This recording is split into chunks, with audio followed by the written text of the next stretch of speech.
In July 1976, the NSA's deputy director got a super important memo from NASA's Mars project. Turns out, they managed to bring a guy named Arlington Stewart back to life. He's been released from the burn unit and quietly taken to a secret location. Since then, this guy's built some kind of mysterious device and has started delivering it to people's homes. Fast forward 5 months later, in Virginia. It's almost 6 in the morning when Arthur and Norma Lewis get woken up by their doorbell. By the time Norma reaches the door, she only catches a glimpse of a black car driving away and sees a plain box sitting on their front porch. They decide to check it out while having breakfast with their son, Walter. Inside the package, there's a wooden box with a button covered by a little glass lid that can only be opened with a key. There's also an envelope with a note saying a Mr. Stewart will be calling them at 5 p.m., though neither of them has any idea who that is. Everyone heads out for the day.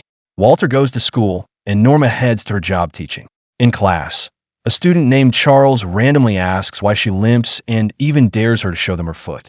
Put on the spot, Norma takes off her boot and sock, revealing her deformed foot to the whole class. Later, she's called into the principal's office, where she's hit with bad news. The school's cutting the faculty discount for her son's tuition. To make it worse, the principal's nose suddenly starts bleeding mid-conversation. Norma's completely stressed. Money's already tight. Meanwhile, Arthur's at work at NASA. He watches a press conference about Viking 1's discoveries on Mars. He's the one who designed the camera, by the way, then heads to the lab, where he's working on a prosthetic for Norma's foot. He gets interrupted by one of his bosses, Norm Cahill, who delivers some bad news. Arthur didn't make the cut for the astronaut program because he failed his psych evaluation. Everyone thinks that's kind of odd. Later that day, back at home, Norma gets a surprise visit from a man with half his face badly burned. It's Mr. Stewart. He's there to explain what the box is all about.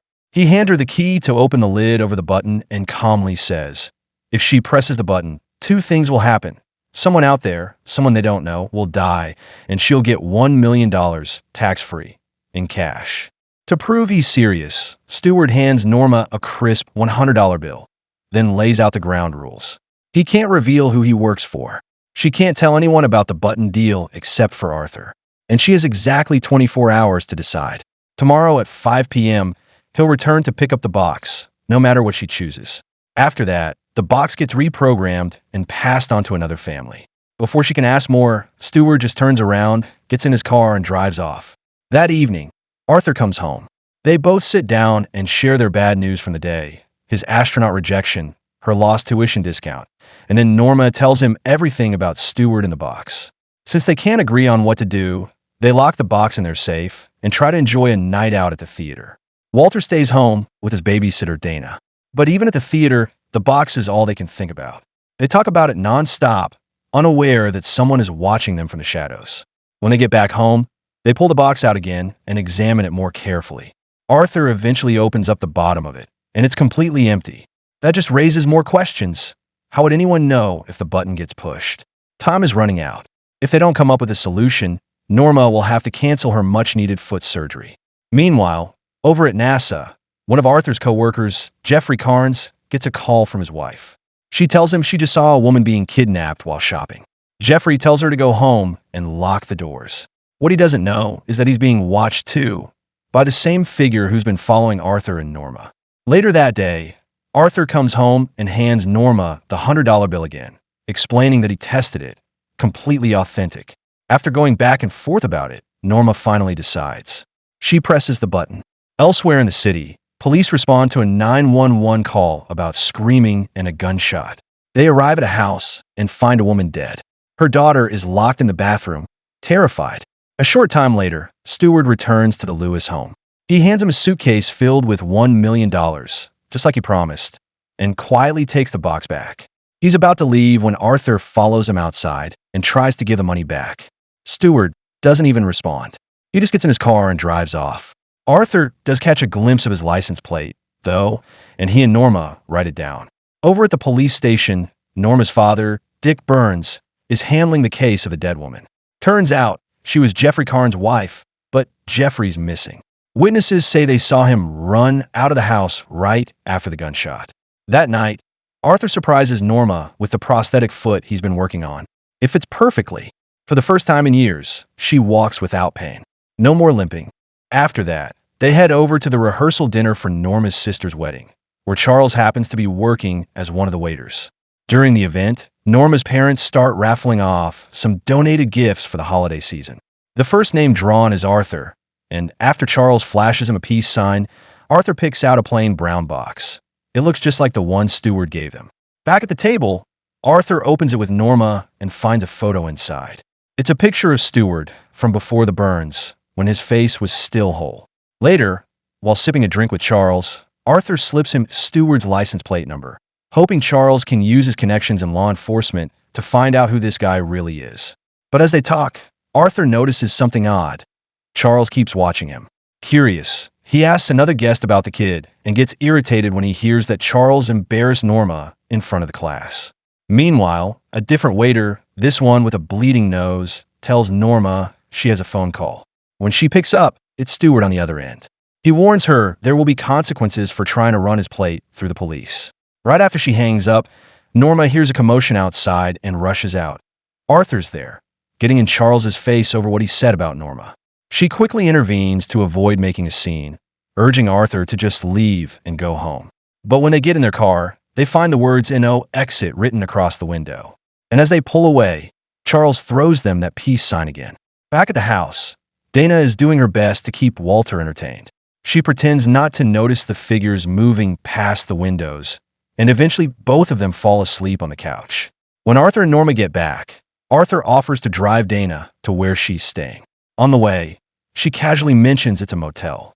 Then she starts saying some strange things, as if she knows more about Arthur's situation than she should. When he asks her for advice, all she says is, "Look into the light," before she passes out with a nosebleed. Trying to figure out what's really going on, Arthur searches her bag. He finds an ID that says her name isn't Dana at all. It's Sarah Matthews. He slips it in his pocket just as she wakes up, panicking and warning him that he needs to get out of there. It's not safe.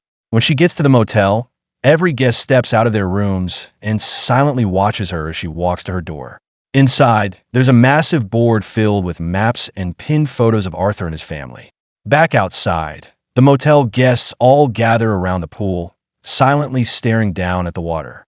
Arthur returns home and tells Norma what he found out, that Dana lied about her name and where she's from. Norma realizes this must be what Stewart meant when he talked about having employees who report on everything they do. Arthur's flipping through the photo of Stewart when it suddenly clicks. He's seen this guy before. He rushes over to a Viking, one Mars mission poster, and, sure enough, Stewart's right there among the team members. Next morning, Stewart calls Norma again to warn her there will be consequences. She asks to meet. Stewart says he's already in her backyard, and when Norma looks outside, a random man is just standing there, mouth hanging open, staring at her. Stewart hangs up from a hidden office tucked behind NASA's wind tunnels. At the same time, an NSA rep marches into NASA headquarters, demanding use of a hangar and the lunar lander for some hush-hush project involving NASA staff. Norm Cahill isn't thrilled, but he signs off anyway. Meanwhile, Arthur drops by the police station to see Dick. The license plate they traced? It belongs to an NSA vehicle. Arthur spots photos of Jeffrey Carnes' murdered wife and learns she died at the exact moment Norma pressed the button, so he asks Dick to take him to the scene. Inside Jeffrey's house, Arthur finds a picture of Stewart and a document titled Human Resource Exploitation Manual with a string of numbers on it. He pockets the photo while Dick isn't looking. Elsewhere, Norma's out shopping with her mom when a woman she's never met walks up. The woman whispers that the NSA is letting him keep doing this, NASA can't stop it, and every target family looks just like the Lewises, under 40, happily married, one child.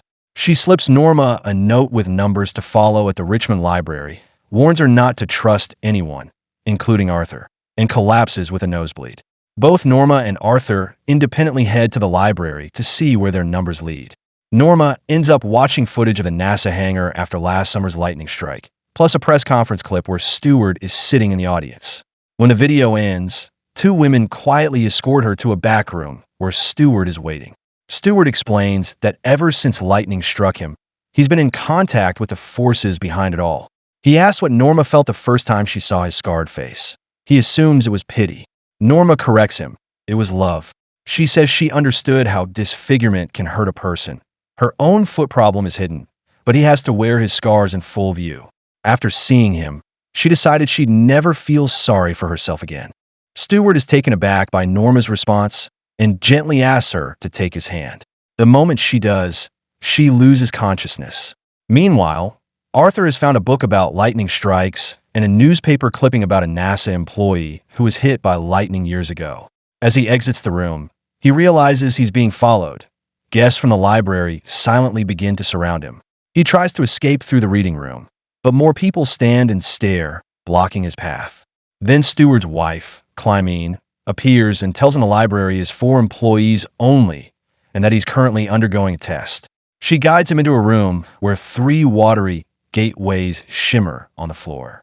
Arthur is told he must choose carefully. Only one leads to salvation, while the other 2 result in eternal damnation. As Clymene extends her hand, blood begins to trickle down her arm, and the gateways activate, 3 tall columns of water rising like portals. Arthur doesn't hesitate.